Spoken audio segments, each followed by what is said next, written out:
Hello guys, in this video I'm going to be showing you how you can half swipe on Instagram. So basically, to those who don't know, half swipe is a trick in which you can read your friends' messages without them knowing that you have read them. So let's show you how. First you need to open your Instagram app and then you need to swipe left. Here you will see your chats. So if you want to apply this trick, for that you need to open up the chat that you want to read and then quickly swipe down. So I will show you how. First you need to click on the chat and then quickly swipe up like that.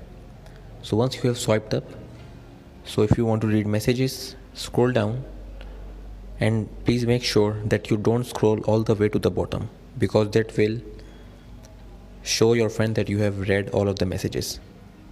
So just scroll down a little bit, but don't scroll down all the way to the bottom. So when I go back, you will see that I have still new messages. So that's the trick guys. I hope you found this video useful. Please don't forget to subscribe to our channel and like our video. And I will see you in the next one.